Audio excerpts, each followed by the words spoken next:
prier, mais nous prions pour qu'un jour nous puissions voir Dieu.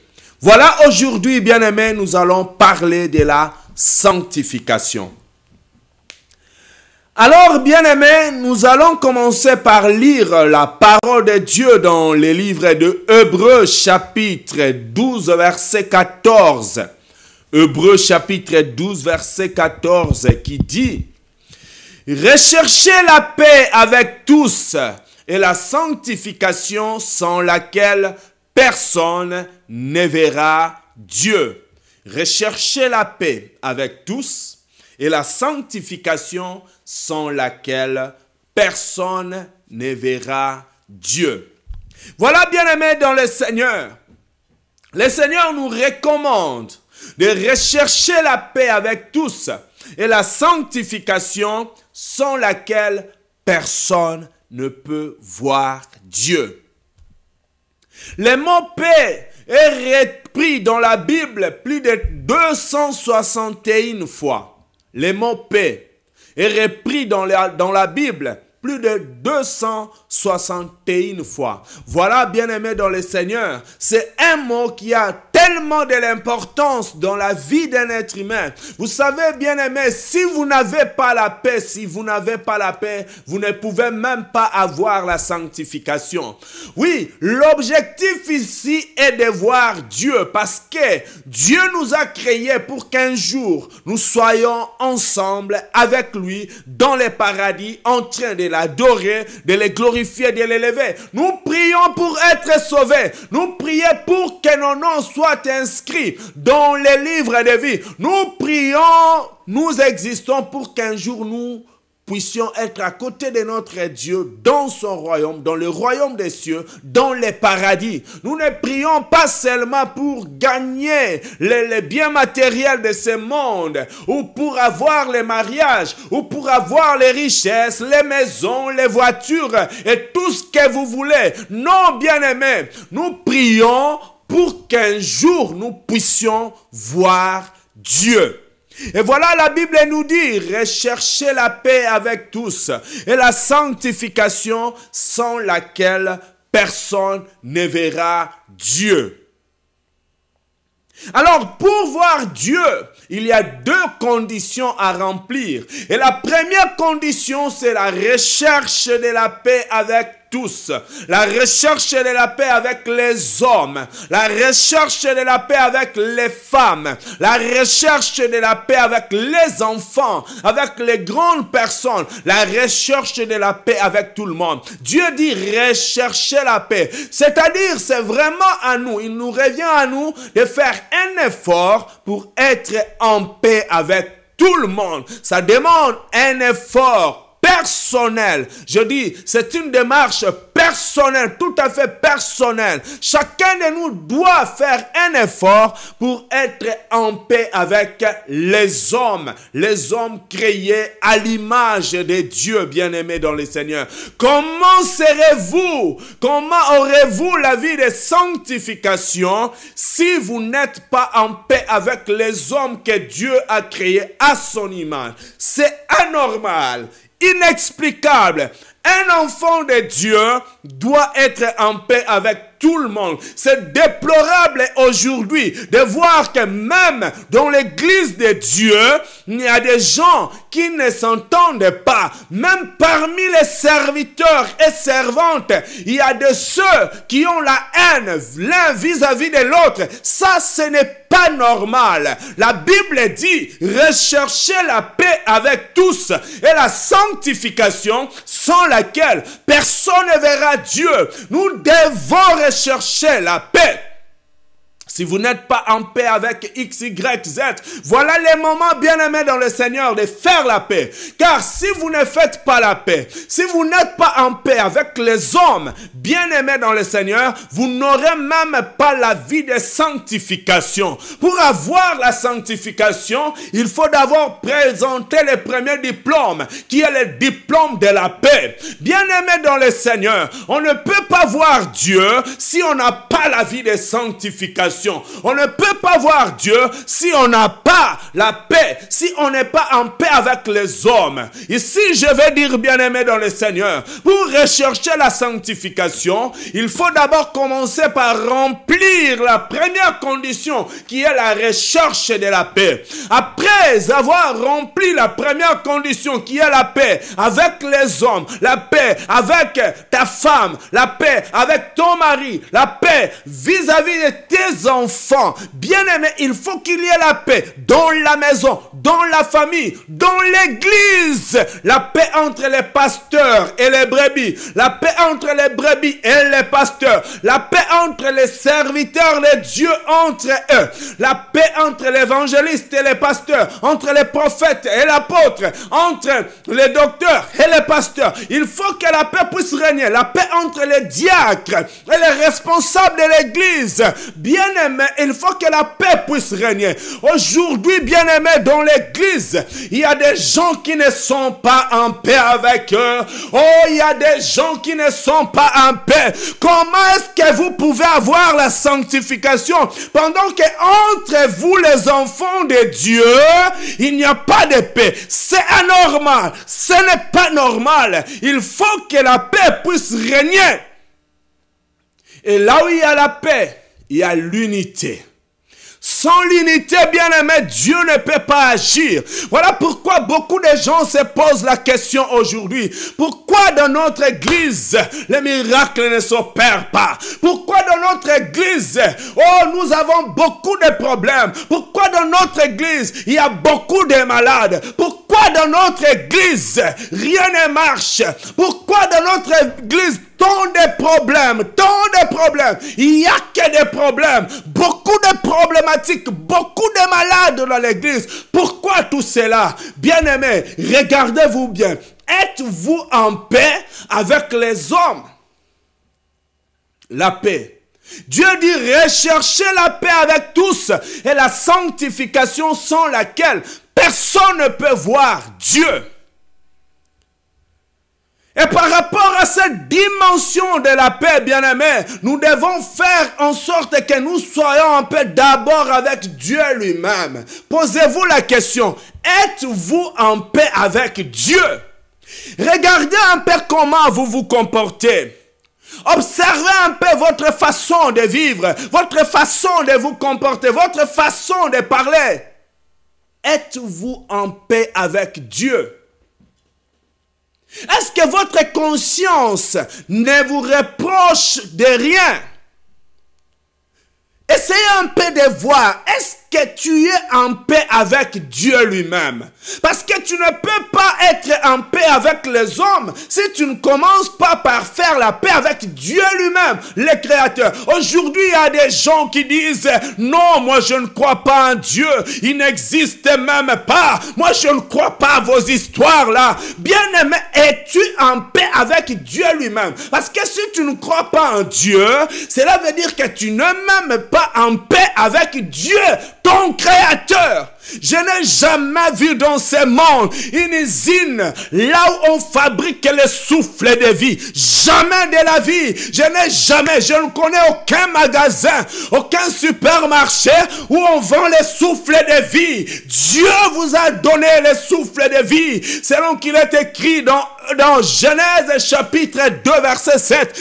L'Éternel forma l'homme de la poussière de la terre. Il insouffla dans ses narines un souffle de vie et l'homme devint un être vivant. Bien-aimé, si vous êtes en vie aujourd'hui, c'est parce que Dieu a insoufflé dans vos narines un souffle de vie. Et quand vous niez l'existence de Dieu, c'est-à-dire, vous n'êtes même pas en paix. Écoutez, vous mettez une séparation entre vous et votre Créateur. Ce n'est pas normal. La recherche de la paix avec Dieu lui-même. Et après avoir fait la paix avec Dieu, maintenant, la deuxième étape, c'est la recherche de la paix avec soi-même. Es-tu en paix avec toi-même? Parce qu'aujourd'hui, il y a des gens qui ont des culpabilités. Il se reproche lui-même. Il sait que là, au-dedans de lui, ça ne va pas. Il a beaucoup, je vais dire bien amen. Vous n'êtes pas en paix envers vous-même. Ce n'est pas normal. Pourquoi es-tu inquiet? Pourquoi as-tu des culpabilités? C'est parce que tu n'es pas en paix avec toi-même. Bien-aimé, faites en sorte que si tu n'es pas en paix avec toi-même, essaye un peu de retourner sous les pieds de notre Seigneur Jésus-Christ. Même dans ta chambre, tu fléchis les genoux, tu implores la grâce de Dieu, tu demandes pardon à Dieu par rapport à ce que tu as fait. Pour que la paix puisse revenir entre toi et ton Dieu, ton Créateur, entre toi, la paix avec toi-même. Bien-aimé, c'est important. Et après avoir trouvé la paix avec toi-même, la troisième étape, c'est la paix avec les hommes. La paix avec les hommes bien-aimés dans le Seigneur.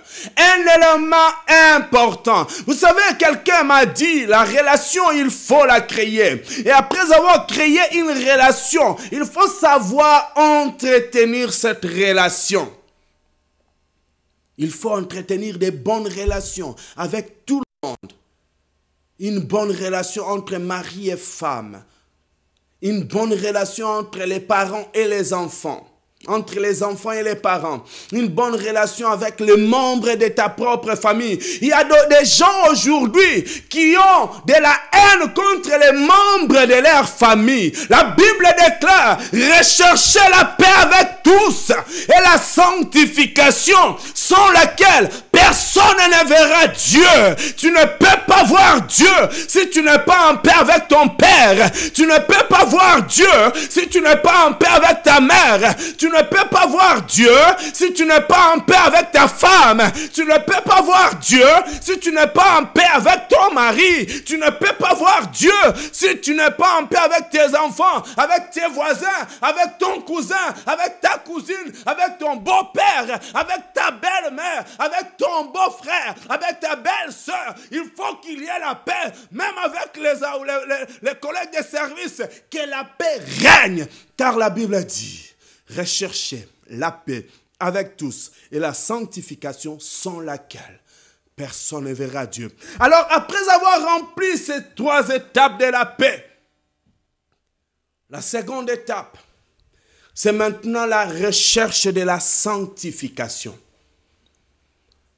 Donc, nous comprenons tout de suite, si on n'a pas encore reçu le diplôme de la paix, on ne peut pas avoir le diplôme de la sanctification. Car pour voir Dieu, il faut présenter deux diplômes. Le diplôme de la paix et le diplôme de la sanctification.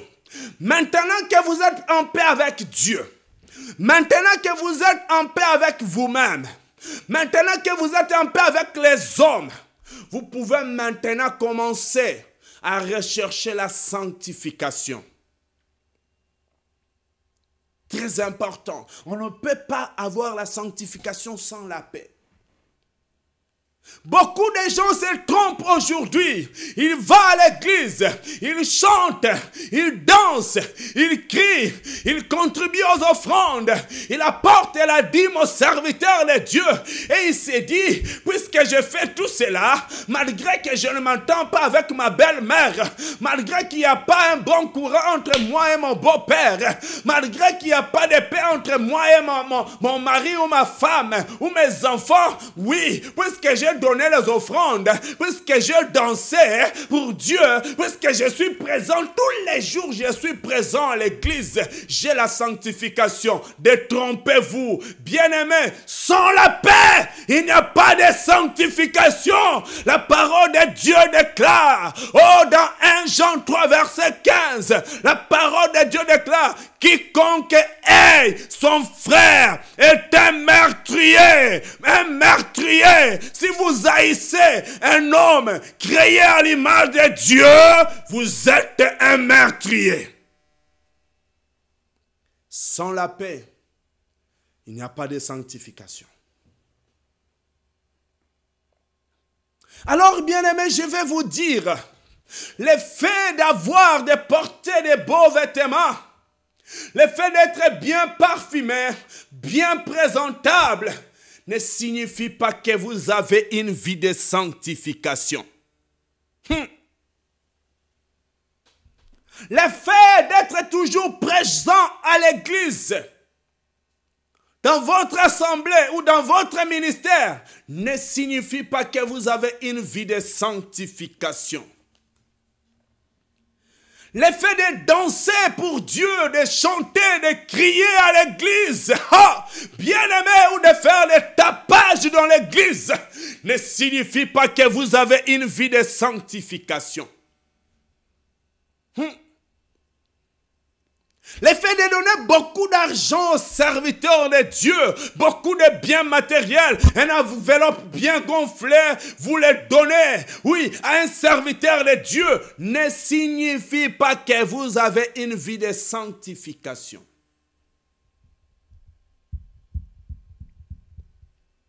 Le fait d'être toujours là, dans le premier banc, là où se tiennent les serviteurs de Dieu, vous êtes parmi les serviteurs de Dieu, là, tout devant, dans le premier banc, ne signifie pas que vous avez une vie de sanctification. Et la Bible déclare, recherchez la paix et la sanctification sans laquelle personne ne peut voir Dieu. Or, si vous n'avez pas la sanctification, vous ne pouvez pas voir Dieu. Alors, le fait d'être l'homme le plus important ou la femme la plus importante de l'église ne signifie pas que vous avez une vie de sanctification.